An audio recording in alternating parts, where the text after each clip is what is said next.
The bullet had torn through her shoulder just as the sun began its descent behind the Arizona mesas, and now Eliza Montgomery sat alone in an abandoned line shack with blood soaking through her torn sleeve, and only her trembling fingers to set things right.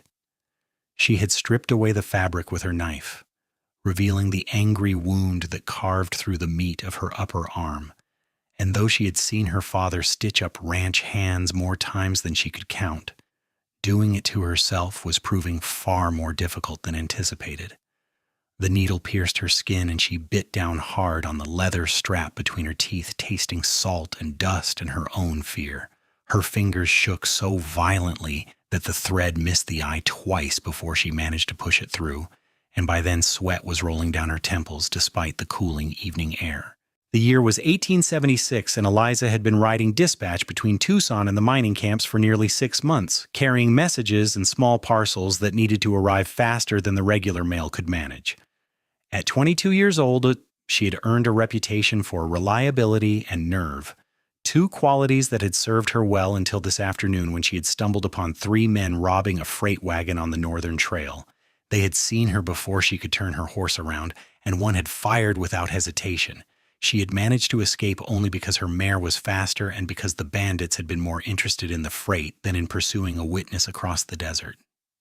Now she sat on a wooden crate in this forgotten shelter, her medical supplies spread across an overturned bucket, trying to save her own life with hands that would not stop shaking.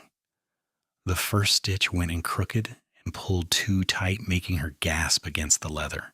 The second missed its mark entirely and had to be pulled out, which somehow hurt worse than putting it in. Blood continued to seep from the wound, and she knew she was running out of time before she lost too much or infection set in. The door burst open with such force that Eliza dropped the needle entirely, her good hand flying to the revolver at her hip before she registered that the figure silhouetted against the amber sunset was not one of the men who had shot her. He was taller, broader in the shoulders, and he held his hands up immediately when he saw her weapon drawn. "Easy there," he said, his voice a low rumble that somehow managed to sound both commanding and gentle. "I saw smoke from your fire and figured someone might need help. Looks like I figured right." Eliza kept the gun trained on him even as black spots danced at the edges of her vision.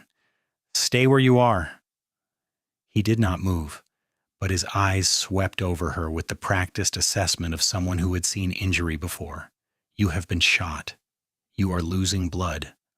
I am not going to hurt you, but if you do not let me help, you are going to pass out and bleed all over that floor, and that would be a waste of a perfectly good rescue." Despite everything, Eliza felt a hysterical laugh bubble up in her chest. She swallowed it down and forced herself to focus on his face.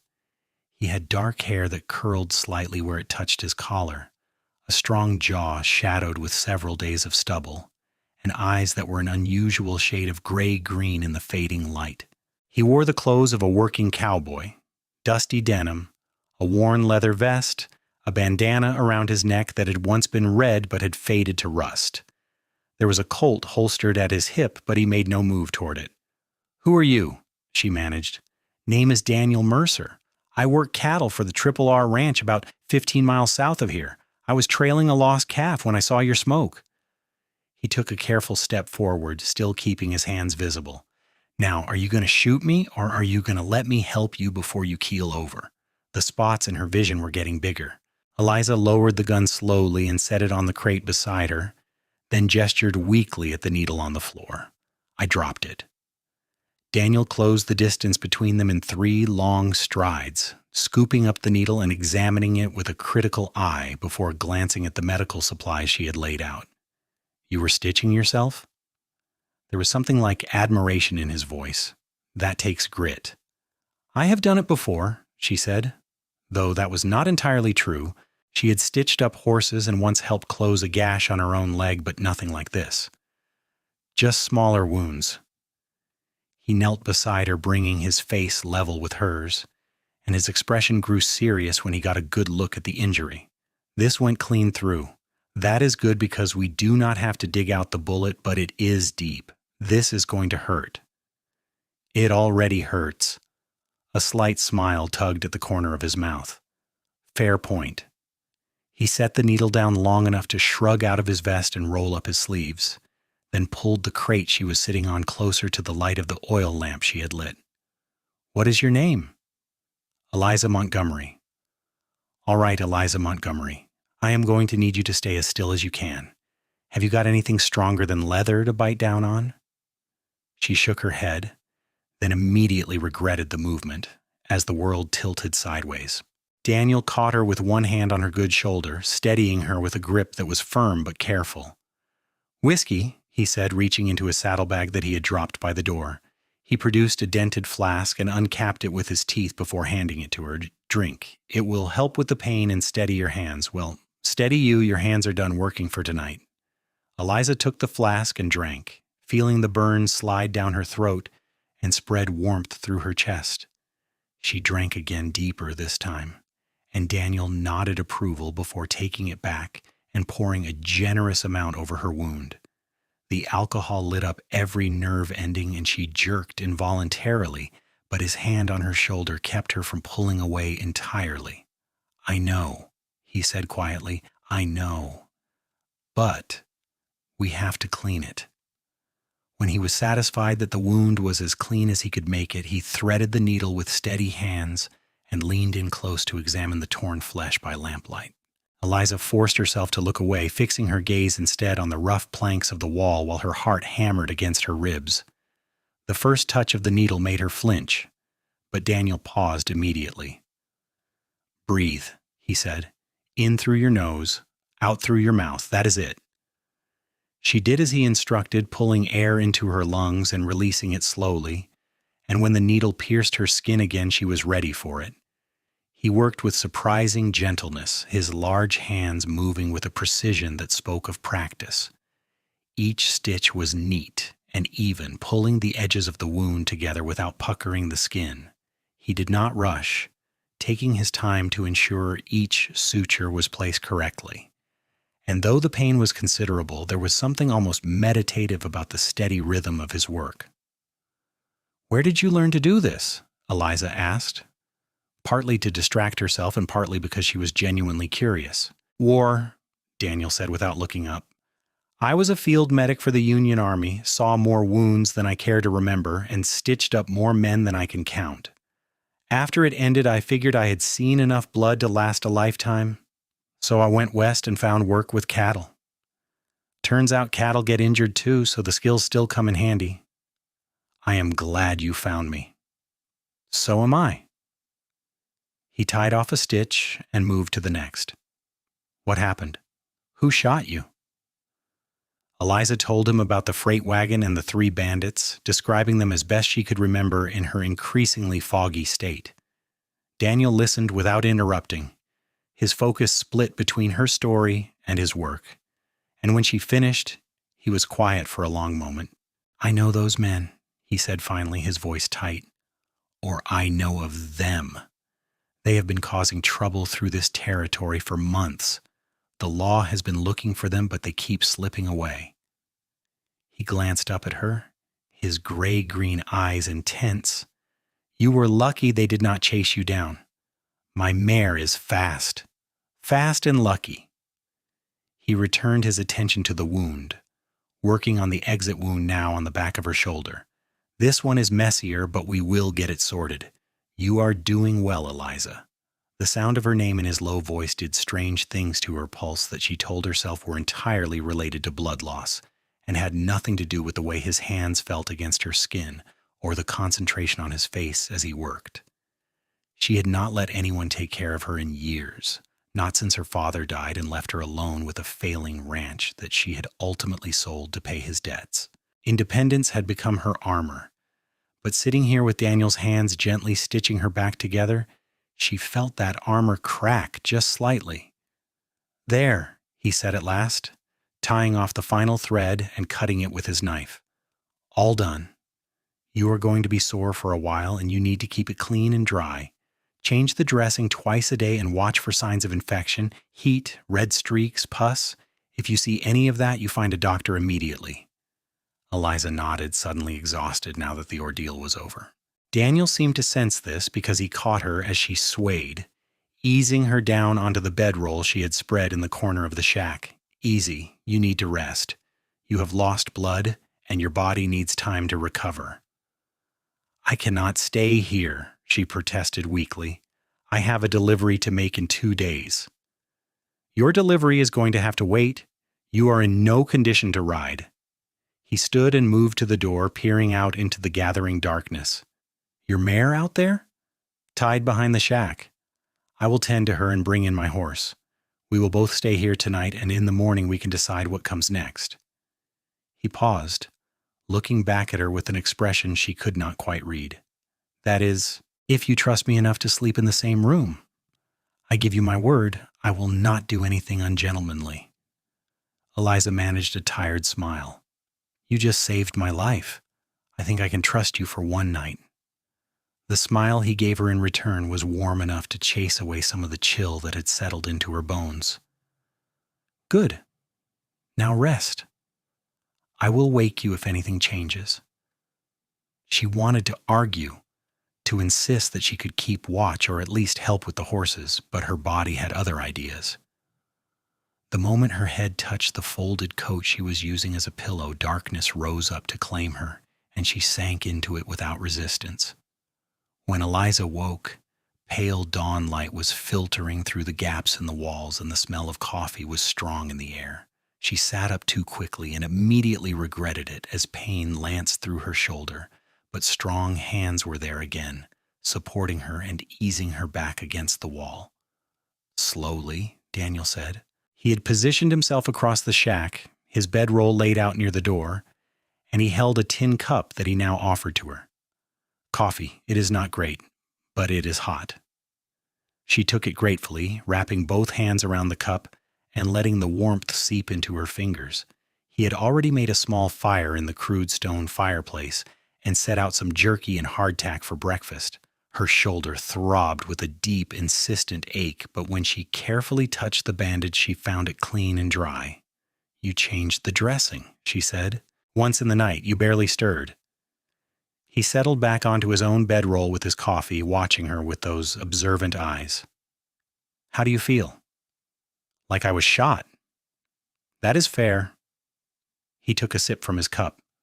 But seriously, any dizziness, nausea, fever? Eliza took stock of her body, testing each sensation carefully. I am thirsty and sore, but nothing else feels wrong. No fever that I can tell. Good, that is good. He seemed to relax slightly. I checked the wound this morning and it looks clean. No signs of infection yet, though it is early. You need to take it easy for at least a few days. I told you I have a delivery. We'll still be there when you are healed enough to ride. Daniel's voice was gentle but firm.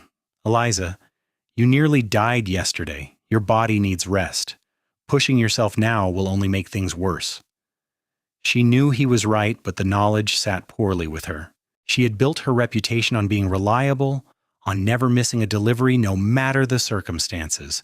The people who hired her paid well because they knew she would get the job done. If word got out that she had failed to make a delivery, it could ruin everything she had worked to build. Daniel must have seen something of this struggle on her face because he leaned forward, his expression earnest. What is the delivery? Maybe I can help. A packet of documents from a lawyer in Tucson to a mining company in Silver Creek. They were expecting it yesterday, but I sent word I would be delayed. If I do not arrive by the day after tomorrow, they will assume I took their money and ran. She set down the coffee cup with more force than necessary. I cannot afford that kind of reputation. Silver Creek is 40 miles from here. 35 if you know the short trails, which you are in no condition to ride. Daniel was quiet for a moment, thinking, what if I rode it for you? You could stay here and rest, and I could deliver the packet and bring back payment or proof of delivery or whatever you need. Eliza stared at him. You would do that? For someone you just met?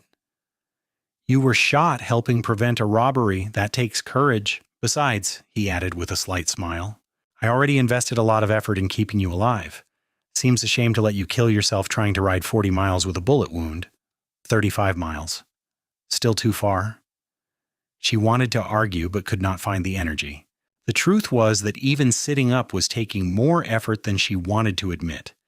and the thought of mounting a horse and riding for hours made her shoulder throb in anticipatory pain. "The packet is in my saddlebag. There is a letter of introduction with my name on it. If you show them that and explain what happened, they should accept the delivery from you." "All right, then." Daniel stood and brushed off his pants. "I will head out within the hour. Silver Creek is about 8 hours hard riding, so I will stay there tonight and come back tomorrow. Will you be all right here alone?" "I have been taking care of myself for a long time." "That is not what I asked." Eliza met his eyes and saw genuine concern there, not pity or condescension, just honest worry for her well-being. It had been so long since anyone had looked at her that way that she found herself momentarily speechless. "I will be fine," she said at last. "I have my gun and supplies. Just make sure you come back." "I will come back." The certainty in his voice left no room for doubt. "I promise." He gathered his gear efficiently, checking his horse's tack and loading supplies into his saddlebags. Eliza retrieved the packet from her own bags and handed it over along with the letter of introduction, their fingers brushing briefly in the exchange. Daniel secured the documents carefully in his coat and then surprised her by kneeling beside her once more. "Let me check your wound before I go," he said. And when she nodded, he gently unwrapped the bandage to examine his work. His touch was clinical, but there was a tenderness to it that made her breath catch. "Still looks good. Clean it with whiskey if you have any left, then apply fresh bandages. Do not try to do too much. Your body needs energy to heal." "I understand." He wrapped the bandage again with the same careful precision he had used the night before, then stood and collected his hat from where it hung on a nail by the door. "I will be back tomorrow evening sooner if I can manage it. Bar the door after I leave, and do not open it for anyone unless you are sure who it is. Daniel." She stopped him just as he reached for the door handle. "And thank you for everything." The smile he gave her was soft and reached all the way to his eyes. "Thank you for not shooting me when I burst through that door. Would have been an awkward way to end a rescue." Then he was gone, the door clicking shut behind him, and Eliza was alone with the morning light and the strange ache in her chest that had nothing to do with her injury. The day passed slowly. Eliza did as Daniel had instructed, cleaning and rebandaging her wound with meticulous care, then forcing herself to eat the jerky and hardtack he had left behind even though she had little appetite.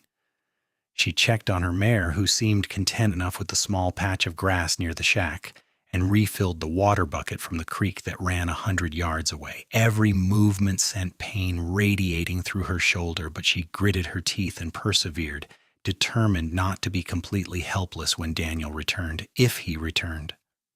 The thought came unbidden and unwelcome. She barely knew the man.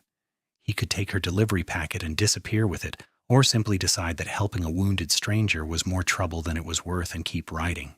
She had learned years ago that people could not always be trusted, that promises were often broken, and that relying on others was a recipe for disappointment. But even as she thought this, she found herself remembering the gentleness in Daniel's hands as he stitched her wound, the genuine concern in his eyes when he asked how she felt, the certainty in his voice when he promised to return. There had been no calculation in his actions, no sense that he was helping her because he expected something in return. He had simply seen someone in need and acted.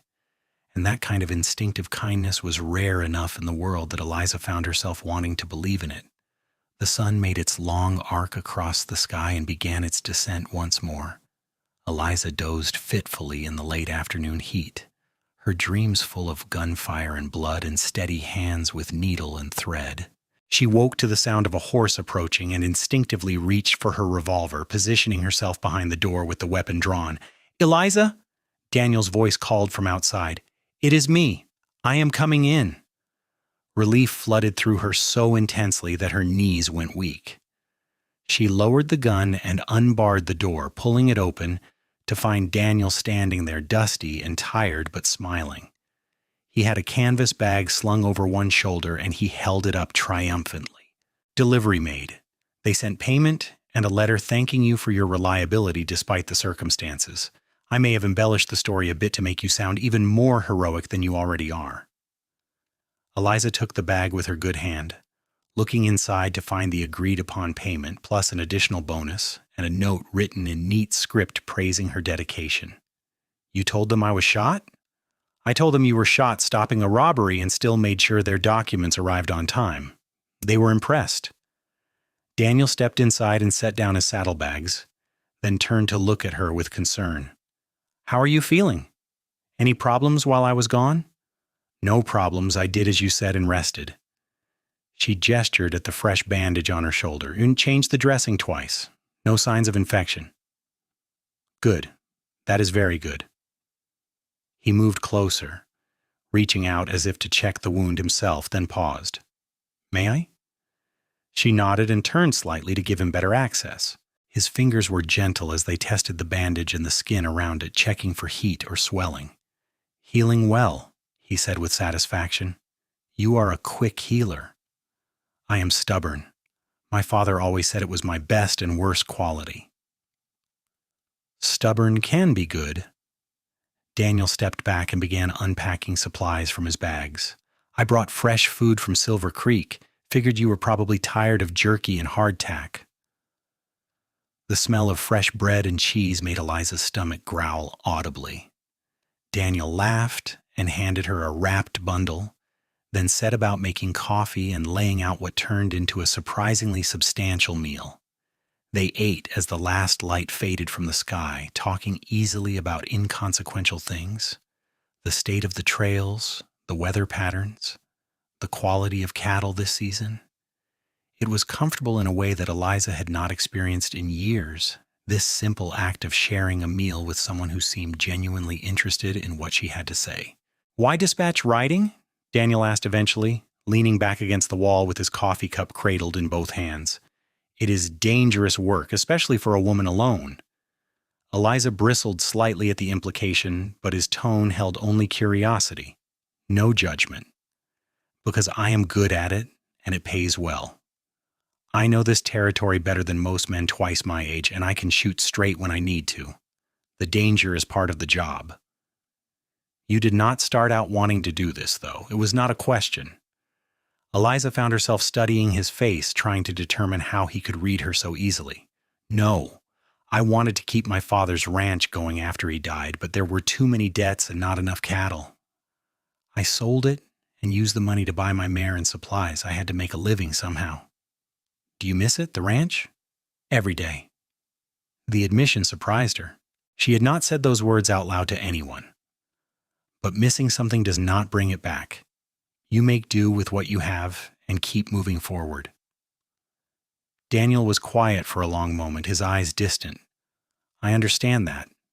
After the war, I thought I would go home to Missouri and pick up where I left off, but home was not there anymore. Too many people dead, too many things changed, so I kept moving west until I found a place that felt right." "Did you find a place that felt right?" "I thought so. The Triple R is good land with decent people. The work is honest and the pay is fair, but lately," he trailed off, seeming to search for the right words. "Lately I have been feeling like something is missing, like I am supposed to be somewhere else or doing something else, but I do not know what." Eliza knew that feeling intimately. She had carried it with her for years, that sense of being adrift without clear purpose beyond simple survival. "Maybe you just have not found it yet." "Maybe."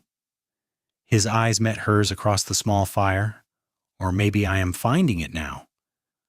The air between them suddenly felt charged with something Eliza could not quite name. She looked away first, her heart doing complicated things in her chest that had nothing to do with her injury. "You should rest. You rode hard today." Daniel nodded slowly, not breaking eye contact until she did. "So should you. Tomorrow we should talk about what comes next." "What do you mean?" "I mean that you are still healing and should not be alone out here for another week at least, and those bandits who shot you are still out there somewhere." He stood and began laying out his bedroll again by the door. "We need a plan." Eliza wanted to argue that she had been taking care of herself just fine before he came along, but the words would not come. The truth was that his presence made her feel safer than she had in months, and the thought of him leaving tomorrow filled her with an unexpected loneliness. Instead of arguing, She settled onto her own bedroll and pulled the thin blanket over herself. "Good night, Daniel." "Good night, Eliza." She fell asleep to the sound of his steady breathing and dreamed of gentle hands and gray-green eyes. Morning brought clarity along with coffee. They ate breakfast in companionable silence.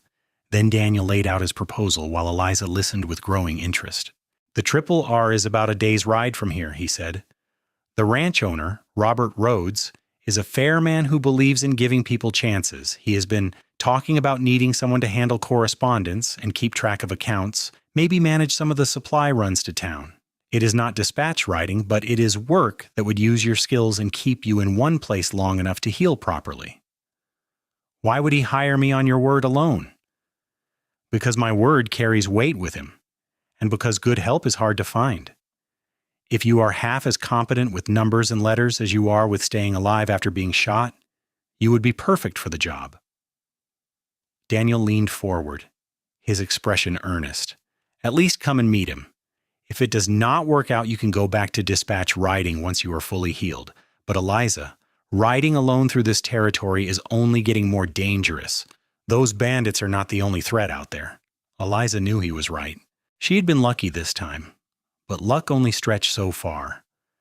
The idea of steady work on a ranch appealed to something deep inside her, that part that still missed the rhythm of ranch life and the sense of belonging to a place.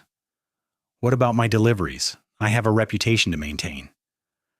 "Silver Creek already knows you were shot in the line of duty. That is not going to hurt your reputation. If anything, it enhances it. Any other deliveries you have pending can be redirected or postponed until you are healed. People will understand." She wanted to say yes immediately, but caution held her back. She had learned to be wary of offers that seemed too good to be true, of kindness that came with hidden strings attached. "What do you get out of this? Why do you care what happens to me?" Daniel was quiet for a long moment, his expression thoughtful. When he spoke, his voice was low and honest. "Because from the moment I walked through that door and saw you stitching your own wound with shaking fingers trying so damn hard to save yourself, I have not been able to stop thinking about you. Because you are brave and capable and stubborn in all the best ways, and because I would like the chance to know you better, if you will let me." Eliza's breath caught.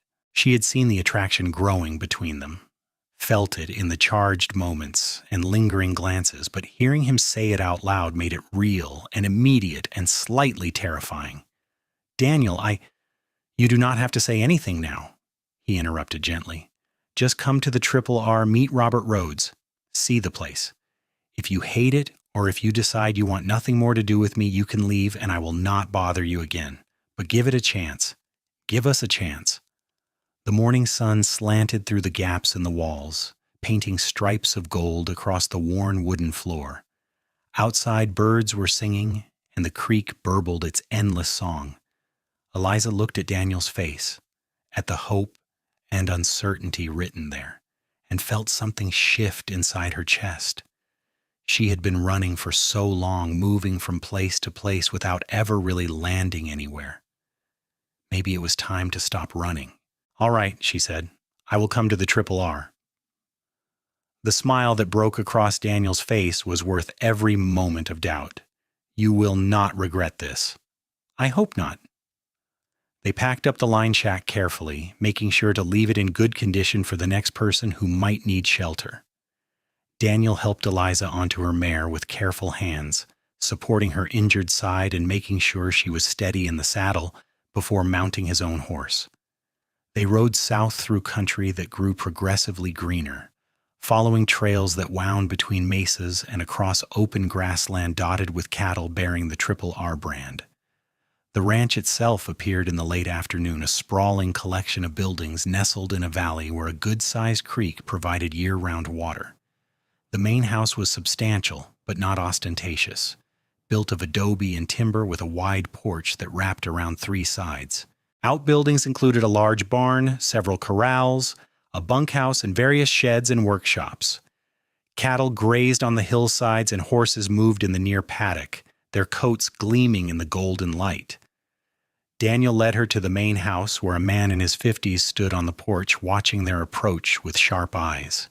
He was lean and weathered, with gray threading through his dark hair and a bearing that spoke of authority tempered by fairness. "Robert," Daniel called as they dismounted, "this is Eliza Montgomery, the woman I told you about." Robert Rhodes came down the porch steps with an easy stride, his gaze assessing but not unkind as it swept over Eliza. "Miss Montgomery, Daniel sent word yesterday about your situation. I am sorry to hear about your injury." "Thank you, sir." Eliza stood as straight as she could despite the ache in her shoulder. "Daniel said you might have work available?" "Might," Robert agreed. "Depends on whether you are interested and whether we are a good fit for each other. Why do not you come inside and we can discuss it properly? You look like you could use a real meal and a comfortable chair." The interior of the house was clean and well maintained, with furniture that showed signs of good craftsmanship and care. Robert led them to a dining room where a woman about his age was setting the table, and he introduced her as his wife, Margaret.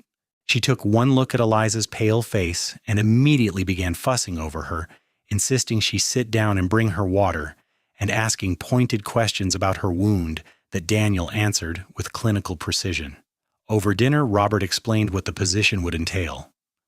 The Triple R was a working cattle ranch with 20 permanent hands and additional seasonal workers during roundup and drive times. The operation had grown enough that Robert needed someone to handle the increasing paperwork, accounts, correspondence with buyers and suppliers, inventory management, payroll for the hands.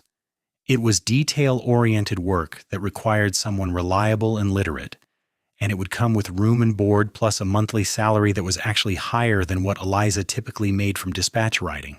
"I will be honest with you," Robert said as Margaret served coffee and pie.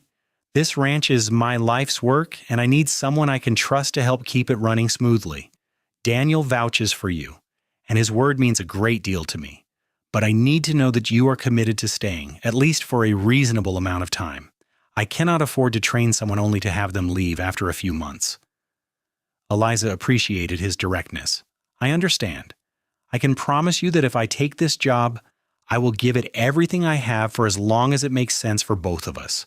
I am not someone who does things halfway." "Good." Robert leaned back in his chair, studying her with those sharp eyes. "You can start as soon as you are healed enough to work. Margaret and I have a guest room you can use until we figure out more permanent arrangements. Take the time you need to recover, then we will see how things go." "Thank you." Eliza felt something unclench in her chest that she had not realized was tight. "I appreciate the opportunity." "Thank Daniel. He rode like hell to Silver Creek and back to make sure your reputation stayed intact. Then spent an hour convincing me that hiring you was the smartest thing I could do." Robert's expression softened slightly. "He thinks very highly of you." Eliza glanced at Daniel, who had the grace to look slightly embarrassed. "I just told him the truth." Margaret showed Eliza to the guest room after dinner, a comfortable space with a real bed and clean linens and a window that looked out over the valley. "You rest now," Margaret said kindly. "Tomorrow is soon enough to worry about anything else. And please, let me know if you need anything. We are glad to have you here." When she was alone, Eliza sank onto the bed and let out a long breath. Everything had changed so quickly that she felt slightly dizzy trying to keep up. 3 days ago, she had been riding dispatch with nothing but her mare and her gun and her determination. Now she was recovering from a bullet wound in a guest room on a cattle ranch, about to start a new job, and tangled up in something complicated with a cowboy who had stitched her wounds with gentle hands and made promises he seemed determined to keep. A soft knock on the door interrupted her thoughts. "Come in," she called, and Daniel entered carrying a tray with tea and some of Margaret's cookies. "Thought you might like something before bed," he said, setting the tray on the small table by the window. "How are you feeling?" "Overwhelmed," Eliza admitted, "but in a good way, I think." Daniel sat in the chair opposite her, his long legs stretched out in front of him. "Robert and Margaret are good people. They will treat you fairly and the work is honest. I think you will like it here once you settle in." "What about you?" The question came out before she could stop it. "Where do you fit in all this?" I live in the bunkhouse with the other hands. I work cattle mostly, but I help out wherever I'm needed. He paused, then added quietly, but I would like to see you. Spend time with you if you are amenable. I meant what I said at the line shack. Eliza's heart did that complicated flutter again. Daniel, I am not very good at this. Relationships? I have spent so long on my own that I do not know how to let someone in. Then we will figure it out together. He leaned forward, his eyes intense on hers. I am not asking for promises or commitments right now. I am just asking for a chance. Let me court you properly. Let me show you that not everyone leaves. The vulnerability in his voice undid something in Eliza's carefully constructed walls. She reached out with her good hand, and he took it immediately, his fingers warm and calloused against hers. All right, a chance, but Daniel, if this does not work, it will work, he said with quiet confidence. I know it will. He stayed a few more minutes talking about small things until Eliza's eyelids grew heavy. Then he stood and moved to the door. Sleep well, Eliza. I will see you in the morning. Good night, Daniel. After he left, Eliza lay in the comfortable bed and stared at the ceiling, her hand still warm from his touch. Outside, the ranch settled into its evening rhythms. Horses nickering in their stalls, cattle lowing in the distance, the low murmur of voices from the bunkhouse. It was the sound of a place lived in, worked in, cared for. It was the sound of home. For the first time in years, Eliza let herself hope. The next weeks passed in a pleasant blur of healing and adjustment. Eliza's shoulder mended steadily under Margaret's watchful care, and Daniel's regular inspections of the wound. She began taking on small tasks around the ranch office as soon as she was able, familiarizing herself with Robert's filing system and starting to organize the accumulated paperwork into something more manageable. The work was engaging and satisfying in ways she had not expected, using parts of her mind that dispatch writing never had. But the real revelation was Daniel. He courted her with a patience and thoughtfulness that stole her breath. He brought her wildflowers he found on the range and left them on her desk in the office. He taught her to play chess in the evenings after the work was done, laughing at her competitive streak while encouraging her strategic thinking. He read to her from the books in Robert's library, his low voice turning even dry cattle management texts into something almost lyrical. He was attentive without being overwhelming, present without being demanding, and he seemed genuinely interested in everything she had to say. More importantly, he let her see him as well. He talked about his experiences in the war, the things he had seen and done that still haunted him in quiet moments. He shared his dreams of maybe having his own small ranch someday, nothing as grand as the Triple R, but a place he could build with his own hands. He was honest about his fears and failures, presenting himself not as some idealized hero, but as a real man with flaws and doubts and hopes. Eliza found herself falling for him slowly, steadily, like a creek wearing away stone. It was not the wild, desperate passion she had read about in novels. It was quieter than that, deeper, a growing certainty that this man understood her in ways no one else ever had, and that she understood him in return. 2 months after her arrival at the Triple R, Daniel asked her to go riding with him on her day off. They saddled up in the early morning. I have been thinking, Daniel said eventually, lying back on the blanket with his hands behind his head, about what comes next. What do you mean? I mean that I have saved almost enough money to buy some land. There is a parcel about 10 miles north of here that is coming up for sale. It is not much, maybe 300 acres, but it has good water and decent grass, enough to start small and build up over time. He turned his head to look at her. I have been wondering if that is still what I want. Eliza's chest tightened. And I realized that what I want is not a place. It is a person. You. He sat up slowly, his expression serious. Eliza, these past 2 months have been the happiest of my life. I love your strength and your intelligence and the way you never back down from a challenge. I love that you were stitching your own wound with shaking fingers when I found you. refusing to give up even when you were terrified. I love your laugh and your stubbornness, and the way you look at the world like you are ready to take it on single-handed if necessary. Her throat felt tight. Daniel, let me finish. He took both her hands in his. I know we have not known each other very long by conventional standards, but I also know that I do not want to spend another day without you in it. I want to build that ranch with you. I want to wake up next to you every morning and fall asleep beside you every night. I want to face whatever comes next knowing that we are facing it together. He took a deep breath. Eliza Montgomery, will you marry me? The world seemed to narrow to just the two of them. This man and this moment and this question that hung between them like something precious and fragile. Eliza looked at Daniel's face, at the hope and love and slight fear she saw there, and felt her last defenses crumble away. Yes, she whispered. Yes, I will marry you. The kiss he gave her was gentle and deep and full of promise. When they finally pulled apart, both breathless and smiling, Daniel rested his forehead against hers. I do not have a ring yet, he said. I wanted to ask you first, make sure you would say yes before I spent the money. Eliza laughed, joy bubbling up inside her chest. I do not need a ring, I just need you. You have me, he promised, for as long as you want me. Forever then. Forever. They were married 6 weeks later in the parlor of the main house, with Robert and Margaret standing as witnesses and the ranch hands crowded into every available space to watch. Eliza wore a simple dress that Margaret helped her sew, pale blue cotton with white lace at the collar and cuffs.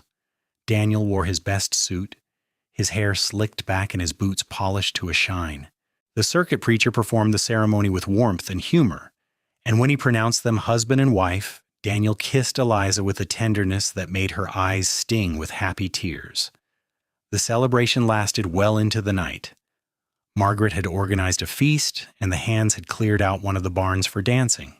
Someone produced a fiddle, and another man had a guitar, and they played reels and waltzes until Eliza's feet ached from dancing. Daniel held her close for the slow dances, his hand warm on her waist, and whispered things in her ear that made her blush and laugh.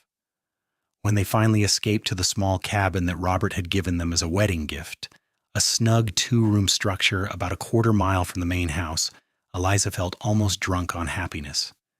Daniel carried her over the threshold despite her laughing protests, then set her down gently and cupped her face in his hands. "Hello, wife," he said softly. "Hello, husband." The word felt strange and wonderful on her tongue. They made love slowly, carefully, learning the geography of each other's bodies with gentle touches and whispered endearments. When Eliza traced the old scars on Daniel's chest, marks from the war that he rarely spoke about, he caught her hand and kissed her fingers. When Daniel carefully avoided putting pressure on her still healing shoulder, she pulled him closer and told him she was stronger than she looked.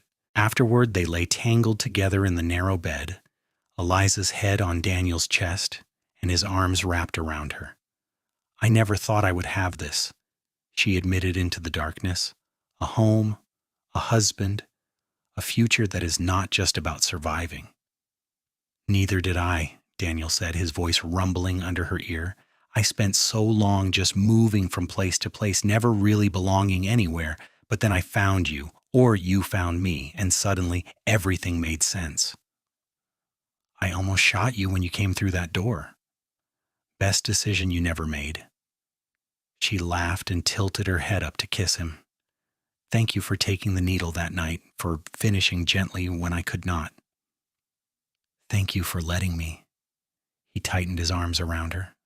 "Thank you for trusting me." "Always," Eliza promised. "I will always trust you." They fell asleep like that, wrapped in each other and in the certainty of what they had built together. The years that followed were not always easy, but they were good. Daniel bought the land he had wanted with Eliza's enthusiastic support, and they spent their spare time slowly building a small ranch that they named the Double M for Montgomery Mercer.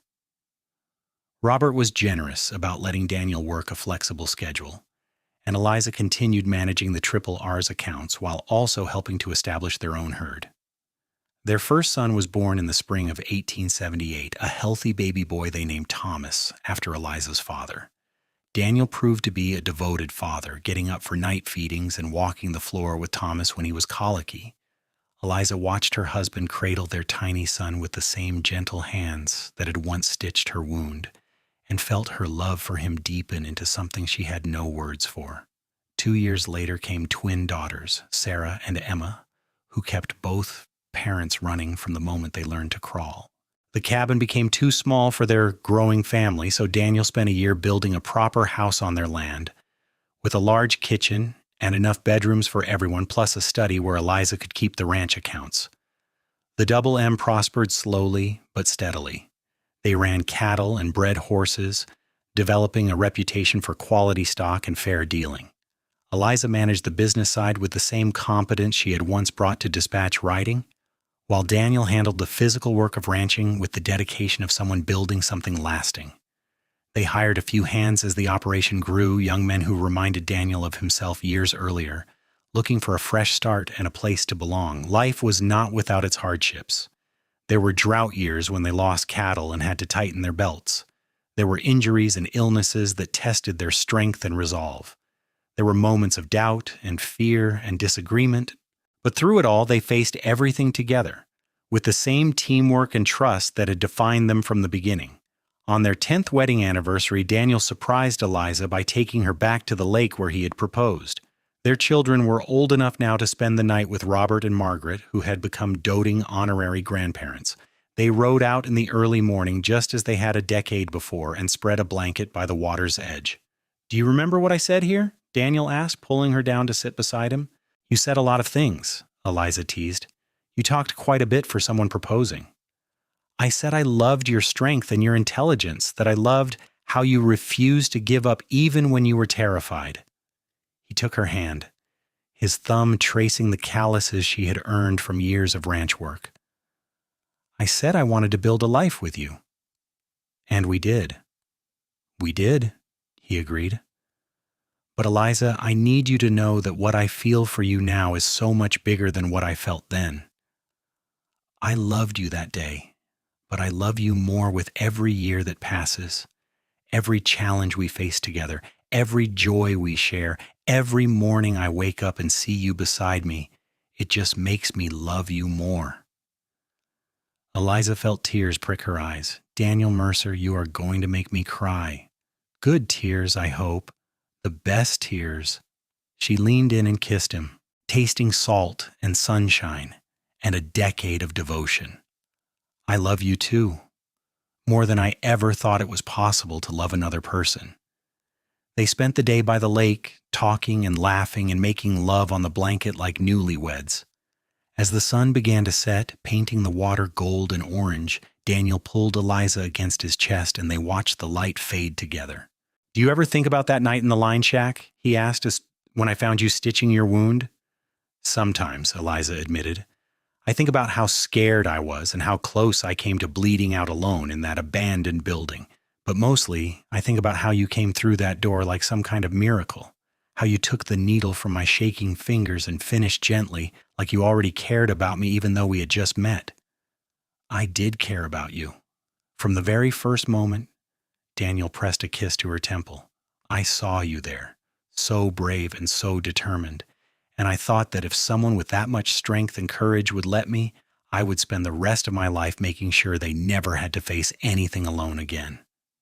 You kept that promise. I will always keep that promise." The ride back to their ranch house, as twilight deepened into night, felt like coming full circle. Eliza looked at the home they had built together, the corrals and outbuildings and the lights glowing warm in the windows, and felt a profound sense of gratitude for the bullet that had brought her to that line shack and the cowboy who had found her there. Their children grew up strong and capable, learning to ride and rope and work cattle alongside their father, while also developing sharp minds for business and accounts under their mother's tutelage. Thomas proved to have a gift for working with horses and eventually took over that part of the Double M operation. Sarah inherited her mother's head for numbers and became the ranch bookkeeper, while Emma combined both parents' strengths and became a formidable negotiator when it came to selling their stock. As the years passed and the 19th century gave way to the 20th, Daniel and Eliza watched the West change around them. The wild frontier that had defined their youth gave way to something more settled and civilized. Towns grew larger, railroads connected distant places, and the old ways slowly faded into memory. But some things remained constant. The Double M continued to thrive under their stewardship, becoming one of the most respected ranches in the territory. Daniel's hair turned gray and Eliza's hands grew gnarled with age, but they still rode out together whenever they could, still made decisions side by side, still fell asleep each night wrapped in each other's arms. On Eliza's 55th birthday, their children and grandchildren gathered at the ranch house for a celebration. The place was full of noise and laughter and the chaos that comes with 3 generations under one roof. After the cake was served and the presents opened, Eliza slipped away to the porch where she could watch the sunset paint the hills purple and gold.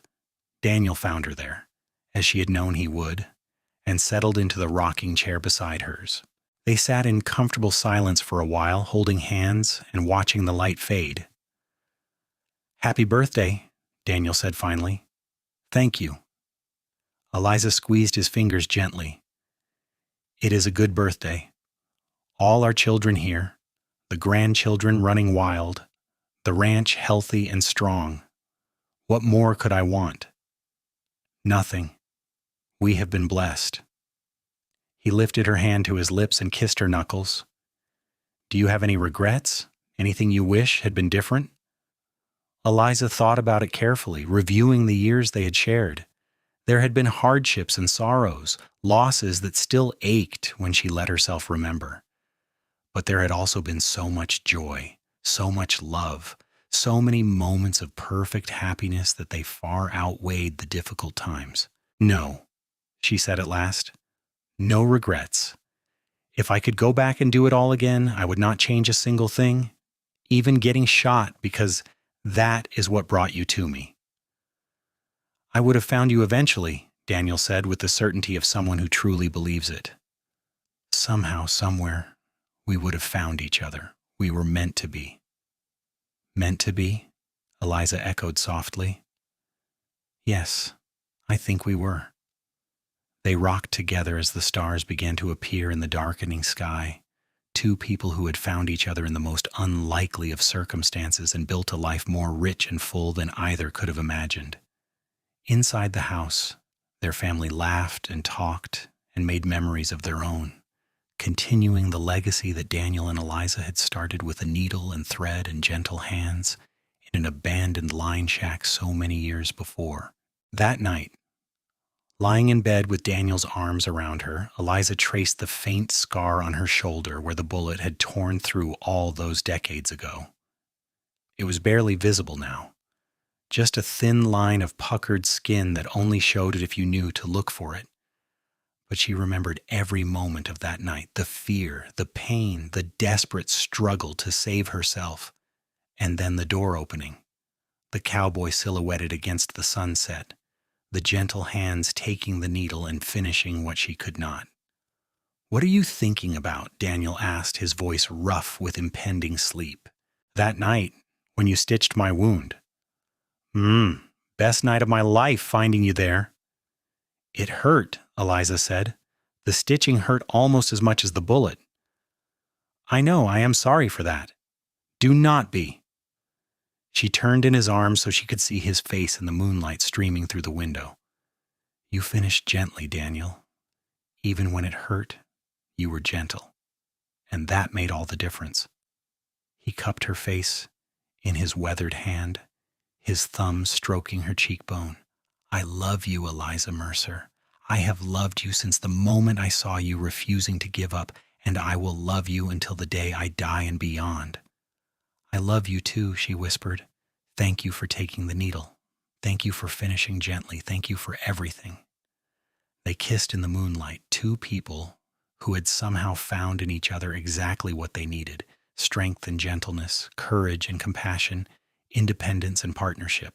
Outside, the ranch settled into its nighttime rhythms, the cattle lowing softly and the horses shifting in their stalls, and the coyotes singing their ancient songs to the stars. And in the house they had built together, in the bed they had shared for more than 30 years, Daniel and Eliza Mercer held each other close and drifted off to sleep, still entwined, still together, still home. The years continued to pass with the steady inevitability of seasons changing. Daniel and Eliza eventually stepped back from the day-to-day operations of the Double M, turning over responsibility to Thomas while they enjoyed a slower pace. They spent their days reading on the porch, working in the garden Eliza had planted, and riding out to check on the ranch at a leisurely pace that would have frustrated their younger selves but suited them perfectly now. Their love remained a constant, deep and abiding, tested by time and proven true. They still laughed together over breakfast, still held hands while walking, still found reasons to touch each other throughout the day, as if confirming that the other was really there. Their children and grandchildren often remarked on how fortunate they were to have such a model of what marriage should be, and Daniel and Eliza would exchange knowing glances and say nothing, keeping the details of their epic love story to themselves. When Daniel was 73, he suffered a fall from his horse that laid him up for several weeks. Eliza tended to him with the same care he had once shown her, changing his bandages and bringing him meals and reading to him when he grew restless. "Now you know how I felt," she teased gently, having to lie still and let someone else take care of things. "I am a terrible patient," Daniel admitted, "and I have no idea how you stood it." "You were stitching my wound," Eliza reminded him. "I had no choice but to stay still unless I wanted to end up with a crooked scar." "Fair point." He caught her hand and pulled her down for a kiss. "Thank you for taking care of me."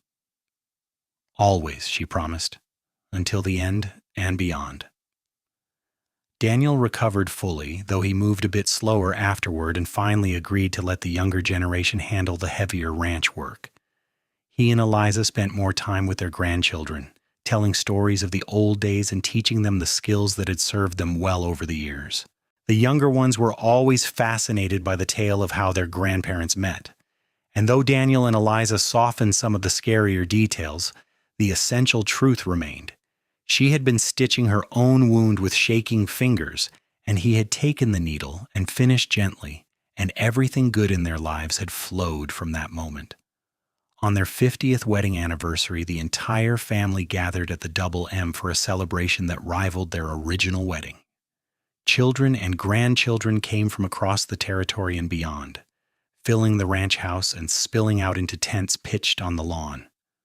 Margaret had passed away several years earlier, but Robert, now in his 90s, made the trip from the Triple R to stand as witness once again to the love between the couple who had married in his parlor a half-century before. Daniel and Eliza renewed their vows under the same cottonwood tree where they had exchanged their first kiss, their voices steady despite their age, their eyes locked on each other with the same intensity they had felt as young lovers. When the preacher pronounced them still married, still devoted, still together, the assembled family erupted in cheers and applause. That night, as the party wound down and the younger ones finally headed off to bed, Daniel led Eliza away from the house to the small rise where they had often sat together over the years. They settled on the bench Daniel had built there decades ago and looked out over the ranch they had created through determination and love and an unwavering commitment to each other. 50 years, Eliza marveled. It seems impossible, and yet I remember every moment. Every moment, Daniel agreed. The good and the bad, the easy times and the hard, all of it precious because we lived it together. Do you remember what you said to me that night in the line shack, when I asked why you cared what happened to me? Daniel smiled, the expression crinkling the corners of his eyes. I said that from the moment I walked through that door and saw you stitching your own wound with shaking fingers, trying so hard to save yourself, I had not been able to stop thinking about you. And you never did, Eliza said softly. You never stopped. Never, he confirmed. Not for a single day in 50 years have I stopped thinking about you, loving you, thanking whatever force in the universe brought me to that line shack at exactly the right moment. They sat together as the stars wheeled overhead, two people who had lived a full and remarkable life together and who would continue living it side by side for as long as they were given. The ranch around them was quiet except for the usual night sounds, peaceful and prosperous and protected by the strength of the foundation they had built. Years later, when they were both well into their 80s, Daniel and Eliza still lived in the house they had built, still moved through their days with the practiced ease of two people who knew each other completely. Their great-grandchildren played in the yard where their grandchildren had played before them, carrying on the legacy that had started with a bullet and a needle and gentle hands. One autumn evening, as they sat together on the porch watching the sunset paint the sky in shades of fire, Daniel took Eliza's hand and held it gently, his thumb tracing the familiar lines of her palm. "I have been thinking," he said quietly, "about that night. The line shack, your wound."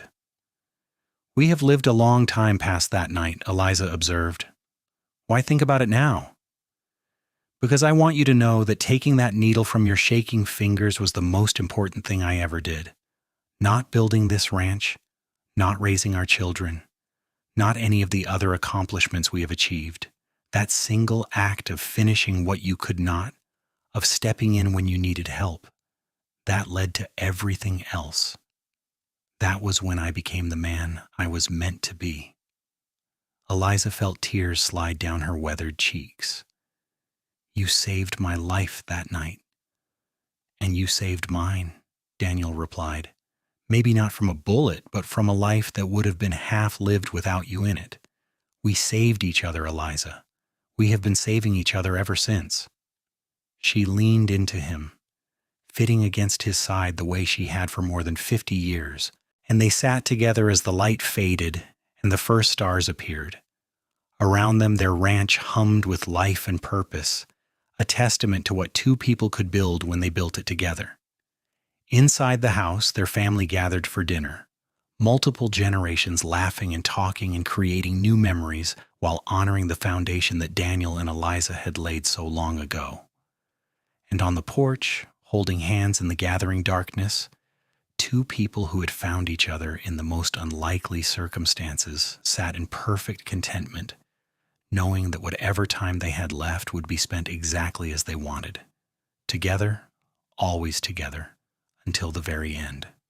When they finally passed, years later and within months of each other, they left behind a legacy that stretched far beyond the boundaries of the Double M Ranch. Their children and grandchildren and great-grandchildren carried forward the lessons they had taught, that true strength includes knowing when to accept help, that gentleness is not weakness, but the highest form of courage, that love sustained through decades of partnership is the most valuable thing a person can build. The story of how they met became family legend, told and retold at gatherings and celebrations, how she had been stitching her own wound with shaking fingers, brave and determined even in the face of death, how he had taken the needle and finished gently, his careful touch the beginning of a lifetime of care, how that single moment of compassionate intervention had blossomed into a love story for the ages, one that spanned decades and shaped generations and proved that sometimes the most important thing you can do is simply be there when someone needs you most. And on quiet evenings when the family gathered at the Double M, they would sometimes sit on the porch and watch the sunset and remember the couple who had built this place with their own hands and hearts. They would remember Eliza's fierce independence and Daniel's gentle strength, and how together they had created something that transcended either of them individually. They would remember, and in remembering, they would understand that the greatest love stories are not the ones that happen easily, but the ones that are stitched together carefully, patiently, gently, by two people who refuse to give up on each other no matter what challenges they face. The ranch still stands today, a testament to their memory and their love.